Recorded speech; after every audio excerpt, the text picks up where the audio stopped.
নারগোপাল মুখার্জি এবং মাল্যদান করবেন বহরমপুর পৌর গোপাল মুখার্জি। তারা স্বামীজি ধ্যান মূর্তিতে পুষ্পার্ঘ্য নিবেদন করবেন। স্বাগতম নারগোপাল মুখার্জি, স্বাগতম নারগোপাল মুখার্জি, ওয়েলকাম। আমাদের মঞ্চে এসে উপস্থিত হচ্ছেন বহরমপুর পৌরসভার পৌরপিতা আসন গ্রহণ করছেন। বহরমপুর পৌরসভার উপপৌরপিতা শ্রী সরোজ শাহ মহাশয়কে বরণ করে নিচ্ছেন কাউন্সিলর বহরমপুর পৌরসভার উপপৌরপিতা শ্রী সরোজ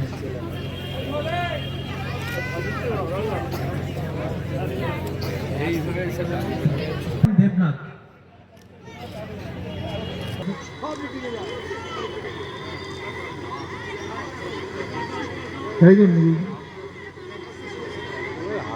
সাইডে ঘুরিয়ে দেন। কম্বল তুলে দিচ্ছেন বহরমপুর পৌরসভা। এবার কম্বল তুলে দিচ্ছেন থেকে কম্বল দেবো। নিরোগ শরীরে আপনাদের জীবনযাপন করুক। আপনাদের ঘরের সন্তানাদি যারা আছে, পরিবারে যারা আছে, তারা যেন দীর্ঘায়ু যোগ পায় এবং আপনাদের সমস্ত দুশ্চিন্তা যেন দূর হয়। ভালো থাকবেন, নমস্কার। অসংখ্য ধন্যবাদ বহরমপুর পৌরসভার পৌরপিতা শ্রী নারগোপাল।